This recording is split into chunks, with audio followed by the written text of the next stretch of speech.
Hello नमस्ते and very good morning to all the notebook ice education for all channel पे आप सभी का स्वागत है। द हिंदू के एडिटोरियल डिस्कशन के साथ हाजिर हो गए हैं हम। 3 अलग अलग टॉपिक के ऊपर में आज हम डिस्कशन करेंगे। सबसे पहले आपको मालूम है कि मॉनसून सेशन जो है वो स्टार्ट हो गया है और इसी सेशन में हमारा बजट पेश होने वाला है, तो उसको लेकर के एक आर्टिकल है जिसमें बात की गई है कि बजट में क्या चीज़ें होनी चाहिए। सबसे बड़ा इशू हमारे यहाँ पे एम्प्लॉयमेंट का है, उसको लेकर के पूरा मुद्दा है, साथ के साथ में टैक्सेशन से रिलेटेड पूरा मुद्दा रहेगा। तो आज जो है बजट के ऊपर में क्या चीज़ें मेंशन होनी चाहिए बजट के अंदर में, उनके ऊपर में हम एक एडिटोरियल सेपरेट डिस्कस करेंगे।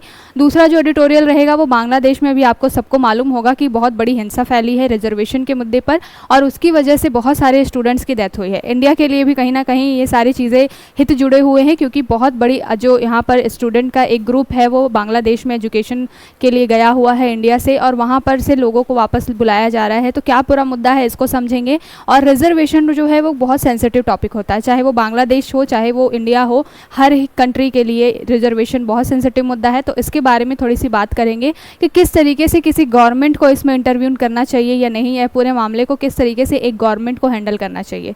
साथ के साथ में दूसरा जो हमारा आर्टिकल रहेगा वो आपके इसी सभी टॉपिक से रिलेटेड है।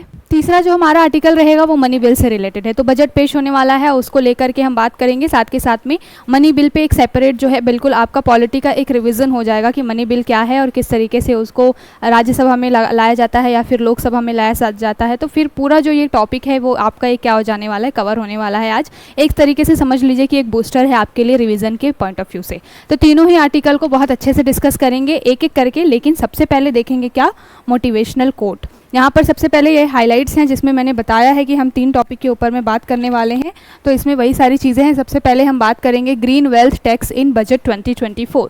तो यहाँ पर हम बात करेंगे कि ग्रीन वेल्थ टैक्स क्या है। Wealth tax plus green energy के ऊपर में टैक्स, तो इनको मर्ज करके ग्रीन वेल्थ टैक्स बना दिया गया है। इसके बारे में बात करेंगे और ये पूरा जो टॉपिक है वो बजट जो है पेश होने वाला 2024 का, उसमें क्या चीज़ें मैंडेटरी होनी चाहिए और जनता के पॉइंट ऑफ व्यू से ध्यान में रखते हुए गवर्नमेंट को किन किन चीज़ों को शामिल करना चाहिए, इसको लेकर के ये पूरा आपका एडिटोरियल है। दूसरा जो एडिटोरियल है वो है how and when can a bill be defined as a money bill. तो यहाँ पर मनी बिल को लेकर के कुछ कंट्रोवर्सी है, इसके बारे में बात करेंगे। मामला कोर्ट में था। आधार से रिलेटेड मुद्दा जो है आपको मालूम है कि बहुत लंबे समय से चला, उसके बाद में आधार के ऊपर भी वर्डिक्ट आया, कुछ वहाँ पर भी कंट्रोवर्सी हुई कि आधार को एज अ मनी बिल पेश करना सही नहीं था। तो इससे रिलेटेड पूरा ही मामला है, लेकिन यहाँ पर आपका बहुत अच्छा रिविजन होने वाला है पॉलिटी का, तो इसको बहुत अच्छे से हम देखेंगे। तीसरा जो आपका आर्टिकल रहने वाला है वो है a case for regulation gig based worker, और चौथा जो है वो है क्वेस्ट फॉर कोटा। तो बेसिकली गिग वर्कर के ऊपर में हम बहुत बातचीत कर चुके हैं, तो इसको आज हम थोड़ा स्कीप करेंगे। हम कोटा जो है उसके ऊपर में डिस्कस करेंगे। बेसिकली जो बांग्लादेश से रिलेटेड है ये पूरा टॉपिक, रिजर्वेशन कोटा में क्या चीज़ें मेंशन है और क्यों बांग्लादेश में हिंसा फैली है, इसके बारे में बात करेंगे। और इंडिया का क्या वहाँ पर रिलेवेंस है उसके बारे में हम चर्चा करेंगे। ठीक है, तो एक एक करके सभी टॉपिक्स को देखेंगे, लेकिन सबसे पहले आज का मोटिवेशनल कोट क्या बोला जा रहा है इसमें। Believe in yourself, the world will be at your feet. Vivekananda ji ने कहा है कि अगर आप खुद के ऊपर भरोसा करते हैं तो दुनिया आपके कदमों में होगी, और बिल्कुल सही बात है। मुझे ऐसा लगता है कि मैं डे टू डे जो है वो बेसिकली ये ऐसे ही मोटिवेशनल कोट्स आपके लिए ज़्यादा लेकर के आती हूँ जिसमें बात होती है बिलीव इन योर सेल्फ की। तो मुझे ऐसा लग रहा है कि अगर आप डेली फॉलो कर रहे हैं हमारा एडिटोरियल तो आपका नॉलेज तो बढ़ ही रहा है, साथ के साथ में आपका मोटिवेशन भी बहुत ज़्यादा बढ़ जाएगा। एक तरीके से सेल्फ कॉन्फिडेंस बढ़ा दूंगी मैं आपका, इस तरीके की चीज़ें कोटेशन आपको डेली बता करके। बेसिकली विवेकानंद जी का कोट बहुत इंपॉर्टेंट है, believe in your self and world will be at your feet. खुद पर भरोसा करेंगे दुनिया आपके कदमों पर होगी, बिल्कुल ये सही बात है। चलिए शुरू करते हैं बिना टाइम वेस्ट किए हुए। सबसे पहला जो है हमारा टॉपिक है उसको देख लेते हैं। यहाँ पर सबसे पहले बात जो की जा रही है वो किसके बारे में है। ये टॉपिक पहले किससे रिलेटेड है, जीएस पेपर 2 आईआर से रिलेटेड है। ठीक है, आईआर से तो रिलेटेड है, क्यों? क्योंकि यहाँ पर मुद्दा जो है वो बांग्लादेश का है, लेकिन यहाँ पर इंडिया के क्या रिलेवेंस है इसके बारे में बात करेंगे। सबसे पहले कुछ फैक्चुअल क्वेश्चन के साथ में, फैक्चुअल डाटा के साथ में स्टार्ट करते हैं। अगर बात की जाए इंडिया और बांग्लादेश के रिलेशन की, तो भारत और बांग्लादेश के बीच में सबसे बड़ी लैंड बाउंड्री शेयर होती है लगभग 4000 किलोमीटर की। ठीक है, तो 4000 स्क्वायर किलोमीटर का जो लैंड बाउंड्री है वो भारत जो है वो बांग्लादेश के साथ शेयर करता है। अपने पड़ोसी राज्यों में सबसे बड़ी सीमा हमारी बांग्लादेश के साथ लगती है। दूसरी चीज़, यहाँ पर 4000 का नंबर बड़ा कॉमन है। अभी जो पूरी हिंसा फैली है बांग्लादेश के अंदर में, उसमें जो है इंडिया से लगभग 4000 स्टूडेंट ऑलरेडी बांग्लादेश में एजुकेशन ले रहे थे अलग अलग फील्ड में, और वहाँ से अभी इंडिया के जितने भी स्टूडेंट्स हैं उनको वापस बुलाया गया है। और बेसिकली ये जो स्टूडेंट्स हैं वो कहाँ के होंगे, अगर आप मैप देखिए तो मैप में आपको बांग्लादेश कहाँ पर दिखाई देगा, जो नॉर्थ ईस्ट वाला एरिया है बेसिकली, वहाँ पर आपको ये जो एरिया है इधर में आपको दिखाई देगा। ठीक है, तो बेसिकली जो स्टूडेंट सबसे ज़्यादा होंगे वो कहाँ के होंगे, इन्हीं नॉर्थ ईस्ट एरिया में, मणिपुर, मेघालय, इन सारे एरियाज से स्टूडेंट सबसे ज़्यादा बांग्लादेश में जाते हैं। ठीक है, पढ़ाई के लिए। अभी मुद्दा क्या निकल के आया है बांग्लादेश को, बांग्लादेश में अभी हमने अगर रीसेंट और कुछ फैक्ट्स की बात करें तो रिसेंटली हमने तीस्ता जल विवाद से रिलेटेड एक एग्रीमेंट साइन किया है। साथ के साथ में जो मैत्री करके पूरा हम परियोजना चलाते हैं, और भी हमने रेल लिंक परियोजनाएं भी चला रखी हैं। तो बांग्लादेश के साथ हमारे जो रिलेशन है वो बहुत ही ज़्यादा अच्छे हैं, और स्पेशली जब से वहाँ पे शेख हसीना जी आई हैं, उनका टेन्योर काफ़ी लंबा रहा है और वो एक तरीके से फेवर में ही रहती है इंडिया के। तो हमेशा से भारत के और बांग्लादेश के जो रिलेशन है वो काफ़ी अच्छे हैं। ठीक है, तो यहाँ पर ये जो पूरा मुद्दा हो रहा है इसमें इंडिया का रिलेवेंस कहीं ना कहीं आ जाता है, क्योंकि एक तो हमारे रिलेशन उनके साथ हैं, दूसरे हमारा जो स्टूडेंट का बहुत बड़ा एक ग्रुप जो है वो बांग्लादेश में पढ़ाई कर रहा है। तो वैसे हमने बोला है कि हम उनके इंटरनल मैटर में जो है इंटरवीन नहीं करेंगे, बट फिर भी यहाँ पर डायरेक्टली इनडायरेक्टली इंडिया का भी कंसर्न बांग्लादेश के साथ में जुड़ा हुआ है। तो बांग्लादेश हर संभव अपनी कोशिश, इंडिया जो है वो हर संभव अपनी कोशिश करेगा कि वो बांग्लादेश को कुछ ना कुछ सपोर्ट दे पाए और वहाँ पर शांति जो है वो स्थापित हो जाए। बेसिकली ये सिनेरियो है, लेकिन समझते हैं कि मुद्दा क्या है। मुद्दा बांग्लादेश में क्या हुआ है कि वायलेंट स्टूडेंट प्रोटेस्ट हुआ है। ये प्रोटेस्ट क्यों हुआ है, दो टर्म के ऊपर में है। सबसे पहला जो टर्म है वो तो है रिजर्वेशन का। देखिए, आरक्षण हमेशा से ही हर कंट्री के लिए कहना चाहिए कि एक बहुत सेंसिटिव टॉपिक होता है और पूरे देश के अंदर में अशांति फैलाने के लिए काफ़ी होता है। ठीक है, तो यहाँ पर बांग्लादेश का पहला जो मुद्दा ये है कि जब शेख हसीना जी की पहले भी गवर्नमेंट थी तो उस समय में कुछ रिजर्वेशन को लेकर के बिल लाए गए थे, बट उसका अपोज हुआ था और उस बिल को एक तरीके से शांत कर दिया गया था, उसको थोड़ा सा अवॉइड कर दिया गया था लाने से। लेकिन अभी कोर्ट का, वहाँ पर हाई कोर्ट का जजमेंट आया एक, और उसमें फिर से जो पुराने बिल थे रिजर्वेशन से रिलेटेड उसको उसके फेवर में कुछ वर्डिक्ट दी गई, और इससे जो है वो मुद्दा थोड़ा सा हिंसक हुआ। हिंसक मुद्दे के बीच में शेख हसीना जी ने खुद भी अपने कुछ वर्डिक्ट्स दे दिए, और शेख हसीना जी ने एक टर्म का यूज़ किया। वो टर्म क्या था, वो टर्म था रजाकर्स। ये जो रजाकर्स है, इसी के ऊपर में ये जो पूरा हिंसा है वो इतना ज़्यादा बढ़ गया है। और ये पूरा मुद्दा क्या है, सबसे पहले समझिए कि बांग्लादेश के अंदर में ये जो रिजर्वेशन को लेकर के प्रोटेस्ट हो रहा है, इसमें जो प्रोटेस्टर हैं, जो प्रोटेस्ट कर रहे हैं, उनका ये कहना है कि अभी स्वतंत्रता सेनानियों को 30% आरक्षण दिया जा रहा था। और स्वतंत्रता सेनानी कहने का मतलब है कि स्वतंत्रता में भाग लेने वाले जो लोग हैं उनके बच्चों को, जो कि परपोते वगैरह हैं, ग्रैंड सन, ग्रैंड डॉटर, उनको 30% रिजर्वेशन दिया जा रहा था। कहाँ पर, जॉब के अंदर में। तो यहाँ पर जो बाकी सारे नॉर्मल लोग हैं, नॉर्मल स्टूडेंट्स हैं, उनका कहना था कि ये 30% का रिजर्वेशन बहुत ज़्यादा है और इसकी वजह से भेदभाव हो रहा है। ठीक, अब इसके बीच में बांग्लादेश की जो शेख हसीना जी हैं उनका भी एक वर्डिक्ट आ गया। उन्होंने बोला कि अगर स्वतंत्रता सेनानियों के बच्चों को रिजर्वेशन नहीं मिलेगा तो क्या इन रजाकर्स के बच्चों को मिलेगा। अब यहाँ से जो मुद्दा है वो बहुत ज़्यादा गर्माया। रजाकर्स बेसिकली क्या है, आपको मालूम है कि 1971 में जब पूर्वी बांग्लादेश जो है, आज हम जो कोलकाता कहते हैं, जो पूरा बंगाल है उसको हम वेस्ट बंगाल कहते हैं, और जो पूर्वी बंगाल उस समय ब्रिटिश समय में हुआ करता था उसको पूरा बांग्लादेश वाला एरिया आज का बोला जाता है। और वो पहले पाकिस्तान के अंडर में एक तरीके से था। बेसिकली पाकिस्तान उसको ऑक्यूपाई करना चाहता था क्योंकि वो मुस्लिम बहुल आबादी थी। और 1971 में हमने क्या किया था, इंडिया ने सपोर्ट किया था और बांग्लादेश को पाकिस्तान के चंगुल से क्या किया गया था, आज़ाद किया गया था। बेसिकली वॉर जो है वो बांग्लादेश ने जीती थी और फिर बांग्लादेश एक इंडिपेंडेंट कंट्री बन करके उभरा था। उसमें सबसे बड़ा रोल किसका था, इंडिया का था 1971 में। लेकिन बेसिकली मुद्दा ये नहीं है, मुद्दा कहाँ पर है, मुद्दा है रजाकर्स का। ये बेसिकली रजाकर्स क्या है, ये रजाकर्स वो हैं जिन्होंने बांग्लादेश की क्रांति के समय में बांग्लादेश के अगेंस्ट में काम किया था और पाकिस्तान का फेवर किया था। कई ग्रुप होते हैं ना, एक देश के अंदर में ही बहुत सारे माइंडसेट के लोग रहते हैं। जैसे हमारे यहाँ पे लेफ्ट विंग है, राइट विंग है, एक नक्सल ग्रुप है, जिनकी अपनी अलग धारणा, अपनी विचारधाराएँ हैं। बिल्कुल वैसे ही बांग्लादेश के अंदर में स्वतंत्रता सेनानी जो थे, जो कि बांग्लादेश की आज़ादी का फेवर कर रहे थे, वो अलग थे। बट ये जो रजाकर्स थे ना, ये बेसिकली पाकिस्तान को सपोर्ट कर रहे थे उस समय में। और इसी को लेकर के जितने भी लोग उस समय में, ये जो पूरा ग्रुप था, बेसिकली ये सैन्य ग्रुप था जिसने पाकिस्तान का सपोर्ट किया था उस टाइम पे।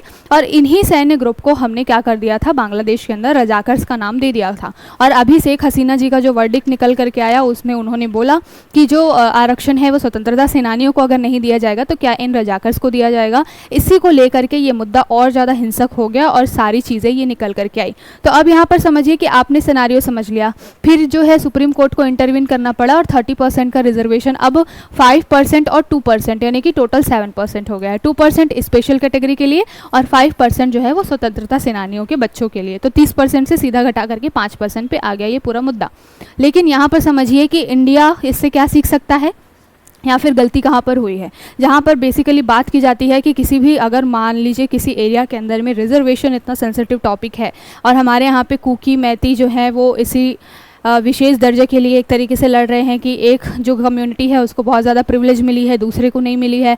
तो इस तरीके के हमेशा हर जगह पे जो मामले होते हैं, लेकिन इसको किस तरीके से टैकल करना है, अगर यहाँ पर जो केंद्र सरकार है वो सही तरीके से काम करती और जो ये सारे मुद्दे हैं उसमें अगर उन्होंने स्टैंड जो है वो किसी के फेवर में ना लिया होता, एक न्यूट्रल अप्रोच ली होती, तो शायद इतने सारे लोगों की वहाँ पर डेथ नहीं होती। तो ये बात ऐसी होती है कि अगर कोई राज्य के अंदर या किसी कंट्री के अंदर में इस तरीके का मुद्दा हो रहा है तो आपसे क्वेश्चन बनेगा कि किस तरीके से टैकल करना चाहिए, how to government should tackle this topics. तो यहाँ पर बात यही होती है कि किसी भी गवर्नमेंट को किसी भी इस तरीके के मामले में किसी भी पार्टी का एक तरीके से तो फेवर या अपोज नहीं करना चाहिए।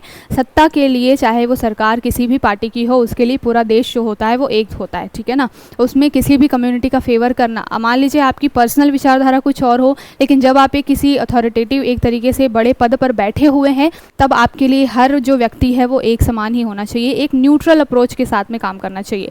यही चीज़ ब्यूरोक्रेसी में भी आपकी लागू होती है कि आपकी अपनी विचारधारा कुछ भी हो, चाहे आप हिंदू कम्युनिटी से आते हो या मुस्लिम कम्युनिटी से आते हो, आपकी खुद की विचारधारा कुछ भी हो, लेकिन आपको करना क्या है, आपको एक न्यूट्रल अप्रोच रखना है, क्योंकि वहाँ पर जनता जो है वो आपके लिए एक बराबर है। तो बेसिकली मुद्दा यही है कि यहाँ पर सभी पक्षों को ध्यान में देना चाहिए। किसी एक पक्ष को इतना ज़्यादा जो है वो रिजर्वेशन, ये भी सही चीज़ नहीं है। एक बैलेंस्ड अप्रोच होना चाहिए, पहली बात। तो दूसरी बात है कि किसी भी राज्य को, राज्य कहने का मतलब यहाँ पॉलिटी का टर्म समझिएगा, कि किसी भी कंट्री को जो वहाँ पर गवर्नमेंट है, सेंट्रल गवर्नमेंट है, उसको किसी भी पार्टी का, किसी भी एक तरीके से ग्रुप का फेवर नहीं करना चाहिए। उसके लिए हर एक जनता जो है, हर एक कम्युनिटी जो है वो एक बराबर होना चाहिए और जो भी मुद्दा है उसको क्या कर लेना चाहिए, कम कर लेना चाहिए। दूसरी चीज़ ये है कि यहाँ पर सबसे बड़ा मुद्दा क्यों होता है, जब रिजर्वेशन की बात आती है तो लोग इतने ज़्यादा सेंसिटिव क्यों होते हैं उन चीज़ों को लेकर के। कहीं ना कहीं पे आपने जो है रिसोर्सेज उनको सही से प्रोवाइड नहीं कराए हैं, या फिर आपके यहाँ पे एम्प्लॉयमेंट जो है वो उसका रेशियो बहुत कम है, अनएम्प्लॉयमेंट बहुत ज़्यादा है।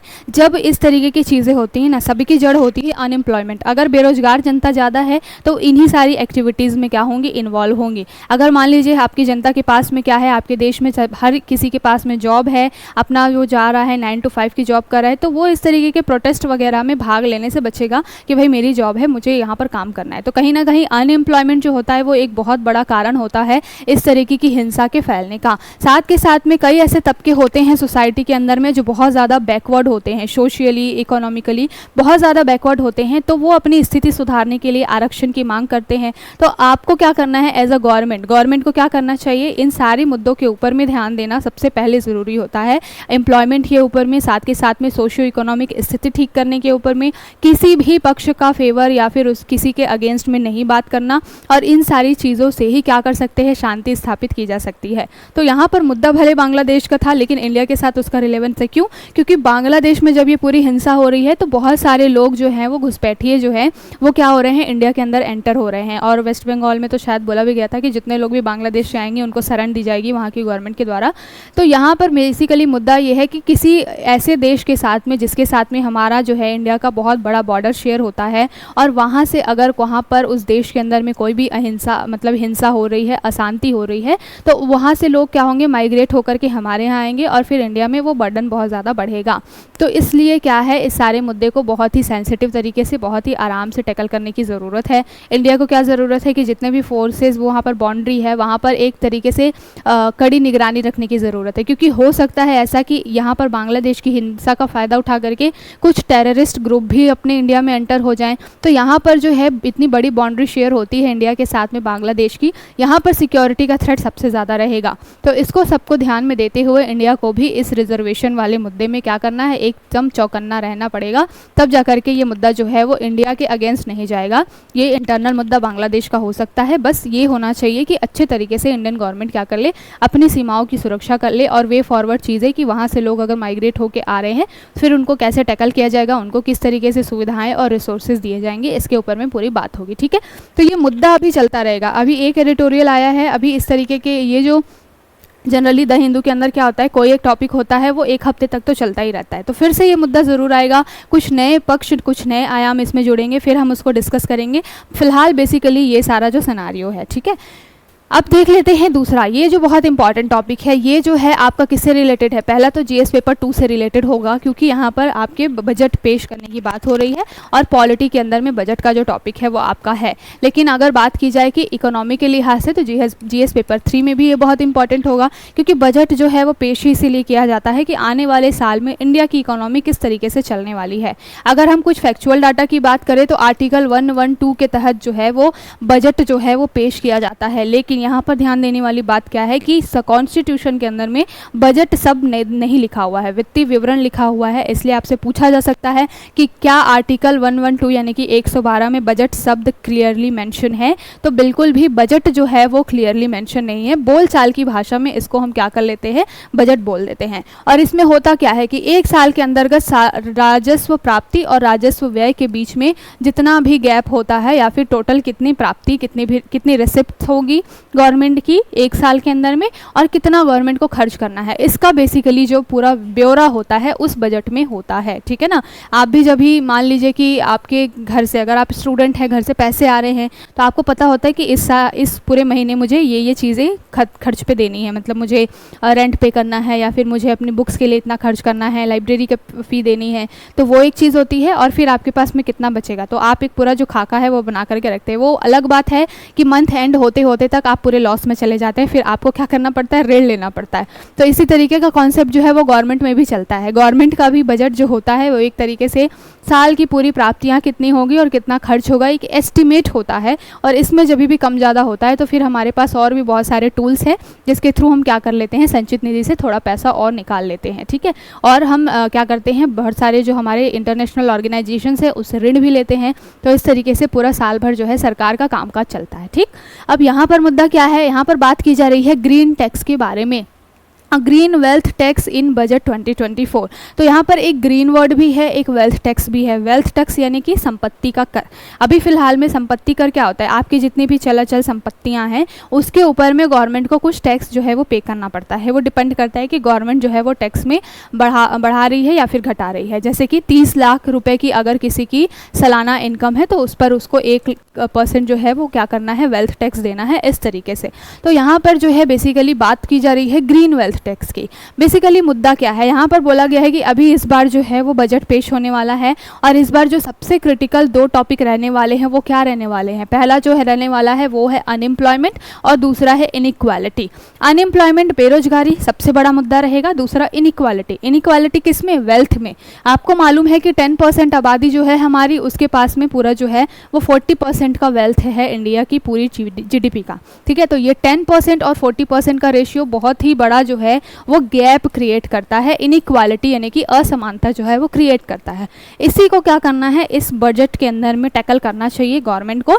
इस तरीके से इस आर्टिकल में बात की गई है। ये डिफरेंट फ्लो चार्ट्स के माध्यम से कुछ चीज़ें बताई गई हैं। यहाँ पर बेसिकली मुद्दा ये है यहाँ पर कि क्या होना चाहिए इस बार का आत्मनिर्भर पैकेज। तो आत्मनिर्भर पैकेज जैसा आपको मालूम है, कोविड-19 जब आया था तो उस समय में गवर्नमेंट ने अपना पहला आत्मनिर्भर पैकेज जो है वो लॉन्च किया था, और उसमें डिफरेंट सेक्टर्स को कितने पैसे अलॉट होंगे इसके बारे में बात की थी।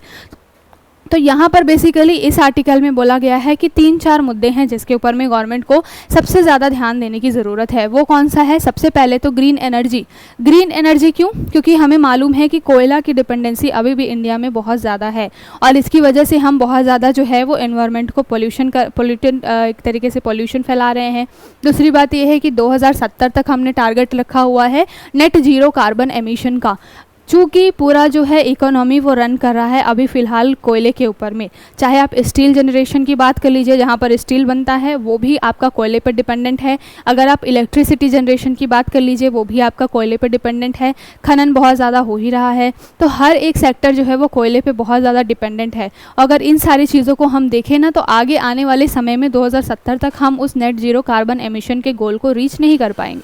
इसलिए यहाँ बात बोली गई है कि सबसे पहले गवर्नमेंट को फोकस किसके ऊपर होना चाहिए, चाहिए, ग्रीन एनर्जी के ऊपर में फोकस होना चाहिए। दूसरा फोकस होना चाहिए इंफ्रास्ट्रक्चर के अंदर में, और इंफ्रास्ट्रक्चर के साथ साथ केयर इकोनॉमी के अंदर में। अब केयर इकोनॉमी क्या होती है? केयर इकोनॉमी कहने का मतलब है कि आपकी जनता को एक बेसिक अच्छी लाइफ देने के लिए जो बेसिक नीड्स हैं, केयर इकोनॉमी यानी कि इसमें क्या आ जाएगा? Health, education. हेल्थ और एजुकेशन के ऊपर में सबसे ज़्यादा खर्च करने की ज़रूरत है, तभी जा करके आप क्या कर पाएंगे, अपनी जो जनता है जिसकी आबादी बहुत ज़्यादा है उसको आप एक डेमोग्राफिक डिविडेंड यानी कि जनसांख्यिकी लाभांश में चेंज कर पाएंगे। जनसांख्यिकी लाभांश कहने का मतलब क्या होगा कि 15 to 64 ईयर एज ग्रुप के जो लोग हैं वो ज़्यादा से ज़्यादा क्या करें, इकोनॉमी में कंट्रीब्यूट करें। अगर ये हो जाता है तो आप कहेंगे कि आपकी जो पॉपुलेशन है वो जनसांख्यिकी लाभांश में बदल गई है। तो यहाँ पर बात बोली गई है कि गवर्नमेंट को दो मेजर चीज़ें हैं जिसके ऊपर में ध्यान देना है। पहला तो एम्प्लॉयमेंट, दूसरा इनइक्वालिटी। लेकिन उसमें भी जो है सब पार्ट्स में क्या चीज़ें ध्यान में देनी है? सबसे पहले ध्यान देना है ग्रीन एनर्जी के ऊपर, उसके बाद इंफ्रास्ट्रक्चर के ऊपर में, और फिर केयर इकोनॉमी यानी कि हेल्थ एंड एजुकेशन के अंदर में। और अगर ये सारी चीज़ों के ऊपर में गवर्नमेंट फोकस करती है तो अभी जितने भी चैलेंजेस हमारे यहाँ पे चल रहे हैं 5वीं इकोनॉमी से दुनिया की 3री सबसे बड़ी अर्थव्यवस्था बनने के लिए, उन सारे ही चैलेंजेस को हम क्या कर पाएंगे? टैकल कर पाएंगे, अगर हम इन कुछ green energy, infrastructure, care economy, employment और इनइक्वालिटी वाले टॉपिक्स के ऊपर में ध्यान दे लें।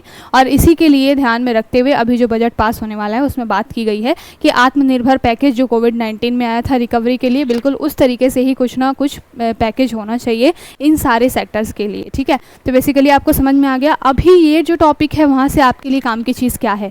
अगर आपके पास में क्वेश्चन बनता है कि अभी जो है गवर्नमेंट की या फिर हमारे देश की जो है वो क्या सबसे बड़े चैलेंजेस हैं, तो आपको बताना यही है कि अभी हमारे यहाँ पे इकोनॉमी की दृष्टि से सबसे बड़ा चैलेंज एम्प्लॉयमेंट और इनइक्वालिटी का है। और उसको ठीक करने के लिए, ट्रीट करने के लिए आपको क्या करना पड़ेगा? तो आपको करना ये पड़ेगा कि आपको ग्रीन एनर्जी, इंफ्रास्ट्रक्चर और care economy, health and education के ऊपर में सबसे ज़्यादा क्या करना पड़ेगा? खर्च करना पड़ेगा। अगर ये सारी चीज़ें गवर्नमेंट करती है तो डेफिनेटली इकोनॉमी में जितने भी अभी चैलेंजेस दिख रहे हैं, या फिर पर कैपिटा इनकम कम है, या इन्फ्लेशन बहुत ज़्यादा बढ़ रहा है, इन सारी चीज़ों को हम क्या कर पाएंगे? टैकल कर पाएंगे। ठीक है, तो आई होप आपको सिनेरियो समझ में आ गया होगा, ओवरव्यू समझ में आ गया होगा। ये डिफरेंट चार्ट्स के माध्यम से बताया गया है कि अभी फ़िलहाल में जो हमारा वेल्थ टैक्स है वो एलिट क्लास का, जो कि क्या कर रहा है, सबसे ज़्यादा कार्बन वाले जो प्रोडक्ट्स हैं उनका कंजप्शन करके सबसे ज़्यादा कार्बन एमिशन कर रहा है। तो इसको ध्यान में रखते हुए कुछ इस तरीके का चीज़ होना चाहिए कि जो हमारा ऐसे प्रोडक्ट्स जिनका हम डेली यूज़ कर रहे हैं, अगर उससे बहुत ज़्यादा कार्बन एमिशन हो रहा है तो उसके ऊपर में भी एक टैक्स होना चाहिए। इसलिए बात की गई है ग्रीन वेल्थ टैक्स की। ठीक है ना, यानी कि इन्वायरमेंट को कम से कम पॉल्यूशन हो और हमारी डे टू डे लाइफ की जो भी ज़रूरतें हैं वो भी पूरी हो जाएं, इनके ऊपर में सबसे ज़्यादा फोकस होना चाहिए। अब इन्वायरमेंट को सबसे ज़्यादा हाउस होल्ड वगैरह से बहुत ज़्यादा क्या होता है? नुकसान होता है। साथ के साथ में प्लास्टिक्स वगैरह की चीज़ें हम डे टू डे लाइफ में बहुत यूज़ करते हैं, उसका भी नेगेटिव इम्पैक्ट जो है वो इन्वायरमेंट पर पड़ता है। अगर आप बात कर लीजिए ट्रांसपोर्टेशन की, तो जो वाहन हम यूज़ करते हैं उसमें भी आपको बहुत सारे कार्बन मोनोऑक्साइड, कार्बन डाइऑक्साइड, इस तरीके की जहरीली गैसें निकलती हैं। तो इन सब से क्या हो रहा है, एक जो सोसाइटी का तबका जो है वो क्या कर रहा है, एम्प्लॉयमेंट जो पॉपुलेशन है और पॉल्यूशन है उनमें क्या कर रहा है, पॉल्यूशन के अंदर में कंट्रीब्यूट कर रहा है। तो इन सारी चीज़ों के ऊपर में कहीं ना कहीं एक स्ट्रिक्ट रेगुलेशन होना चाहिए, अल्टरनेट ऑप्शन होने चाहिए। साथ के साथ में यहाँ पर क्या होना चाहिए, ऐसे प्रोडक्ट्स जिनमें कार्बन एमिशन सबसे ज़्यादा हो रहा है उसको रिड्यूस करने की ज़रूरत है। और एक ग्रीन वेल्थ टैक्स होना चाहिए कि भाई जो इंसान है वो सही तरीके से, सस्टेनेबल तरीके से रिसोर्सेज का यूज़ करे और क्लाइमेट को और अपना जो एनवायरनमेंट है उसको कम से कम पॉल्यूट करे। ठीक, तो यहाँ पर बेसिकली इन सारे सिनेरियो के ऊपर में बात करने की ज़रूरत है। इसीलिए बात की गई है कि ग्रीन एनर्जी पे फोकस दीजिए, इंफ्रास्ट्रक्चर पे फोकस दीजिए, और हेल्थ एंड केयर यानी कि केयर इकोनॉमी के ऊपर में, हेल्थ एजुकेशन के ऊपर में फोकस दीजिए। ठीक, अब चलते हैं यहाँ पर, ये छोटा सा टॉपिक है, इसको थोड़ा सा रिवाइज कर लेते हैं। पॉलिटी से रिलेटेड बेसिकली टॉपिक है।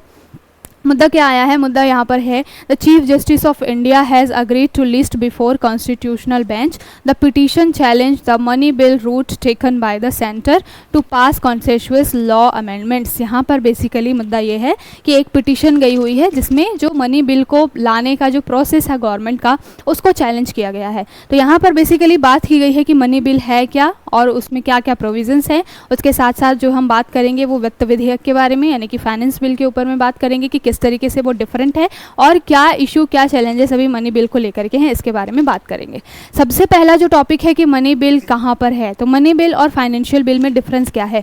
अगर आप कॉन्स्टिट्यूशन की बात करेंगे तो 109 और 1110 ये जो दो आर्टिकल है ना वो मनी बिल से रिलेटेड हैं। और जब अगर बात कर लेते हैं फाइनेंशियल बिल की तो आर्टिकल 171 का क्लॉज 1 और आपका 2 दो पार्ट्स में है, 117 यानी कि वित्त विधेयक, और यहाँ पर आपको क्या चीज़ें मिलेंगी, वित्त से रिलेटेड जो चीज़ें हैं वो मिलेंगी। एक के अंदर में मनी बिल से रिलेटेड ही कुछ ऐसे प्रोविजंस होते हैं जिसको बिना राष्ट्रपति की अनुशंसा के या फिर कुछ और थोड़े से अलग हटके मुद्दे होते हैं उसको डाला जाता है। और जो वित्त विधेयक का जो 2 होता है, पार्ट 2 होता है, उसमें मनी बिल वगैरह से हट करके जितने भी टॉपिक होते हैं उनको डाल दिया जाता है। ठीक, अब बात की जाए यहाँ पर 109 और 1110 आर्टिकल में क्या है, तो ये अनुच्छेद 110 में मनी बिल के बारे में बात की गई है कि कैसे जो विधेयक होंगे उनको मनी बिल बोला जाएगा। और 109 के अंदर में इसी मनी बिल से रिलेटेड कुछ प्रोविजंस और रहेंगे आपके। ठीक है, तो बेसिकली अगर हम यहाँ पर बात करें कि 1110 में क्या है, तो मनी बिल के बारे में बात की गई है कि आर्टिकल 110 का ए क्लॉज 1 से लेकर के एफ तक। ठीक, सबसे पहले बात कर लेते हैं आर्टिकल 110 के बारे में। तो आर्टिकल 110 का 1, ठीक है, क्लॉज 1, इसका ए से लेकर के एफ तक प्रोविजंस है। एफ तक कहने का मतलब है कि 6 प्रोविजंस है जिसके तहत ये डिफाइन किया जाता है कि कौन सा विधेयक जो होगा वो मनी बिल होगा या फिर नहीं होगा आर्टिकल 110 के अंतर्गत। इसमें मोस्टली चीज़ें क्या होती हैं, ऐसी चीज़ें जहाँ पर गवर्नमेंट जो है वो टैक्स लगा रही है, तो टैक्स रिलेटेड अगर मैटर है तो वो मनी बिल के अंदर आ सकता है। दूसरा है कि अगर गवर्नमेंट जो है वो कोई कस्टडी ले रही है, कहाँ से, अगर कोई खर्चा ऐसा हो रहा है जो कि कंसोलिडेटेड फंड से हो रहा है, संचित निधि से हो रहा है, समेकित निधि से हो रहा है, तो फिर वहाँ पर क्या होगा, उसको भी हम मनी बिल का एक तरीके से दर्जा दे सकते हैं। तीसरी चीज़ होती है कि अगर गवर्नमेंट कुछ ऐसी ऋण प्राप्ति कर रही है जिसको संचित निधि के अंदर में शामिल किया जाएगा तो उससे रिलेटेड प्रावधान होंगे, उसको भी एज अ मनी बिल पेश किया जा सकता है। साथ के साथ में ऐसे सारे खर्च वगैरह, एक्सपेंडिचर ऐसे जो कि कहीं ना कहीं संचित निधि से रिलेटेड हैं, तो बेसिकली मोर और लेस अगर आपको यहाँ पर दिखाई देगा जितने भी टॉपिक, वो आपको ऐसे टॉपिक दिखाई देंगे जिसमें या तो कर से रिलेटेड बात होगी या फिर संचित निधि से खर्च करने की बात होगी या उसमें कोई पैसे जोड़ने की बात होगी। तो गवर्नमेंट का जितना भी खर्च होता है, एक संचित निधि होती है, संचित निधि में बेसिकली गवर्नमेंट जितना भी टैक्स कलेक्शन करती है उसको डाला जाता है, जो उनको इंटरनेशनल ऑर्गेनाइजेशन से ऋण वगैरह मिलता है वो डाला जाता है। और जब बजट पेश होता है तो बजट में उसी संचित निधि से कुछ सारे पैसे खर्च के अपने खर्च करने के लिए निकालने की बातचीत होती है। तो बेसिकली मनी बिल के अंदर में जो है, जो कि धन विधेयक है, उसके अंदर में ऐसे ही अलग अलग जो टॉपिक्स जो कि अगर टैक्स से रिलेटेड है या फिर संचित निधि से रिलेटेड है तो उनको मनी बिल के तहत क्या किया जाता है, पेश किया जाता है। दूसरी चीज़ यहाँ पर और एक फैक्चुअल डाटा क्या होता है कि इसको केवल और केवल लोकसभा में ही पहले पेश किया जा सकता है। और इसको कौन पेश करता है, तो लोकसभा का अध्यक्ष। लोकसभा का अध्यक्ष जो है, राष्ट्रपति की पूर्व अनुमति ली जाती है पहली बात, तो फिर यहाँ पर लोकसभा में इसको क्या किया जाता है, पेश किया जाता है। और दूसरी चीज़ ये होती है कि अध्यक्ष ये डिसाइड करते हैं कि कौन सा बिल जो है वो मनी बिल है या फिर नहीं है। राज्यसभा को यहाँ पे क्या अथॉरिटी मिली हुई है, राज्यसभा में ये जो चीज़ें हैं वो 14 डेज के लिए जाती हैं, 14 दिन के लिए मनी बिल जो है वो जाता है। राज्यसभा अपना इनपुट देना चाहे तो दे, न देना चाहे न दे, राज्यसभा के इनपुट्स को मानने के लिए लोकसभा बाध्य नहीं है। तो इस तरीके से मनी बिल पे जो है वो सबसे ज़्यादा पावर जो किसके पास में है, हाउस ऑफ कॉमन के पास में, जो कि कौन है, लोकसभा। ठीक, तो पहली बात तो ये। अब यहाँ पर दूसरी बात ये है कि what is the procedure for a money bill. तो यहाँ पर मैंने यही चीज़ बता दी कि प्रोसीजर क्या होता है। यहाँ पर चीज़ें लिखी गई हैं आर्टिकल 109 में, और 109 में क्या लिखा हुआ है कि money bill shall be introduced only in Lok Sabha. तो अभी जो हमने बात की, ये जो लोकसभा में ही पेश होगा, ये आपके आर्टिकल 109 में लिखा गया है। तो इस तरीके से 109 और 110 जो है वो मनी बिल उसके प्रोविजन से रिलेटेड बात करता है। अब ये फाइनेंशियल बिल से अलग कैसे होता है, तो जो हमने बात की वित्त विधेयक की, जो कि आर्टिकल 117 यानी कि 117 के तहत आता है, तो इसमें मैंने बात की कि 2 पार्ट है, पार्ट 1 पार्ट 2। पार्ट 1 में बेसिकली धन विधेयक से रिलेटेड कुछ और प्रोविजंस जो होते हैं उन सारी चीज़ों को इसमें शामिल किया जाता है। ठीक है, ऐसे टॉपिक्स जो कि कहीं ना कहीं धन विधेयक से रिलेटेड ही हैं, कुछ ना कुछ उनमें सिमिलैरिटीज़ हैं, उनको ये 117 के 1 के तहत पास किया जाता है, और जितने भी बाकी टॉपिक्स बच जाते हैं उसको 117 के 2 के तहत पास किया जाता है। ठीक है, ये कॉन्सेप्ट हमने कहाँ से लिया है पूछा जा सकता है। तो इसका जो ओरिजिन है वो यूके का है। ठीक है, यूके में जो है वो हाउस ऑफ कॉमन्स जो है वहाँ पर मेजोरिटी, और उसी की बेस पर जो है मनी बिल को सबसे ज़्यादा पावरफुल किसके लिए बनाया गया है, लोकसभा के लिए। ठीक है, तो ये जो पूरा कॉन्सेप्ट है हमने यूके से लिया है। अब यहाँ पर इशू के बारे में बात की गई है कि व्हाट आर द इश्यूज। यहाँ पर बात की गई है कि certification of a bill as a money bill by speaker came under judicial review. यहाँ पर बात की गई है कि 2016 में जो है वो मामला हुआ था, कौन सा, आधार का। आधार एक्ट जो आया था उसको भी as a money bill pass किया गया था, और इसमें चीज़ें थी कि भाई यहाँ पर टैक्सेशन से रिलेटेड क्या मुद्दा है, या फिर किन कहना चाहिए मानदंडों के आधार पर आधार का जो एक्ट आया था, जिसमें हमको मालूम है कि सभी के लिए एक यूनिक आइडेंटिटी बनाने की बात की गई थी। तो इस आधार को किन आधारों पर जो है वो मनी बिल बनाया गया था या मनी बिल के रूप में पेश किया गया था, इसको लेकर के मामला कोर्ट में है। ठीक है, और जब ये मामला कोर्ट में गया तभी से जो अध्यक्ष जो है लोकसभा के, उनके किसी भी बिल को मनी बिल बताना है या फिर नहीं बताना है, उनका जो अधिकार है उसके ऊपर में एक बड़ा क्वेश्चन मार्क रखा। और इस क्वेश्चन मार्क के तहत में ये जो पूरा मनी बिल है वो कहाँ पर आ गया, जुडिशियल रिव्यू यानी कि न्यायिक जो समीक्षा के एक तरीके से क्राइटेरिया के अंदर में आ गया। बेसिकली ये चीज़ें हैं, सामान्य भाषा में समझे तो, कि अगर कोई लोकसभा का स्पीकर है वो मनी बिल जो है वो डिक्लेयर कर रहा है कि पर्टिकुलर जो विधेयक है वो मनी बिल है, तो किस बेसिस पे वो क्या कर रहा है, मनी बिल वो डिक्लेयर कर रहा है, ये जो है पूरा जुडिशियल रिव्यू के अंदर आ गया, न्यायिक समीक्षा के अंदर आ गया। मामला कब हुआ, 2016 का आधार, और उसमें कई सारी चीज़ें थी, और बेसिकली ये चीज़ें बोली गई थी कि आधार के अंदर में कुछ ऐसे प्रोविजंस है जिसमें स्टेट में कोई अगर मामला है, मान लीजिए केंद्र और राज्य से रिलेटेड कोई टॉपिक है, तो केंद्र सरकार या फिर राज्य सरकार आपका आधार कार्ड मांग सकती है। और बहुत सारी चीज़ों की, मान लीजिए कि राज्य सरकार के अंदर किसी को जॉब देनी है या कोई भी और भी मुद्दा होता है तो उससे रिलेटेड आधार को मैंडेटरी किया जाएगा। इन सभी टॉपिक्स को लेकर के अपने जो है वो बातें रखी गई थी गवर्नमेंट के द्वारा, और उन्होंने बोला था कि इस बेसिस पे हमने क्या किया है, आधार को जो है वो मनी बिल की तरह पेश किया है। तो क्लियरिटी नहीं है अभी भी एक तरीके से कि किन आधारों पर जो लोकसभा का स्पीकर है वो किसी भी बिल को क्या कर सकता है, मनी बिल बना सकता है। चीज़ें जो हैं वो तो लिख दी गई हैं 110 में 1A से लेकर के F तक चीज़ें तो 6 मानदंड लिख दिए गए हैं, लेकिन इसी में बहुत सारे लूप होल निकल करके आ जाते हैं, क्योंकि यहाँ पर हर जगह पे संचित निधि, टैक्स वगैरह जैसे शब्द जो हैं वो मेंशन किए गए हैं। अब उसको हर गवर्नमेंट अपने अपने तरीके से मैनिपुलेट कर लेती है और फिर किसी भी विधेयक को थोड़ा सा उसमें कर वगैरह से रिलेटेड मुद्दा डाल करके as a money bill pass कर देती है। क्यों? क्योंकि वहाँ पर राज्यसभा की अथॉरिटी खत्म हो जाती है और लोकसभा में मेजोरिटी की अगर गवर्नमेंट है तो वो बिल बहुत आसानी से पास हो जाता है। तो इसको लेकर के ये पूरा मुद्दा है। तो आई होप आपको समझ में आ गया होगा कि मनी बिल क्या है, फाइनेंस बिल से कैसे अलग है, क्या इशू है और किस तरीके से इसका मिसयूज़ हो सकता है। ठीक है, तो इन सभी टॉपिक्स के ऊपर हमने बात की है। आई होप आपको एक अच्छी क्लैरिटी मिली होगी। और अगर आपको हमारी पहल, हमारा सेशन अच्छा लग रहा है, नोटबुक आइस चैनल को ज़्यादा से ज़्यादा लाइक करिए, शेयर करिए, सब्सक्राइब करिए। कल फिर मिलेंगे नए टॉपिक्स के साथ। तब तक शुक्रिया, bye bye and take care.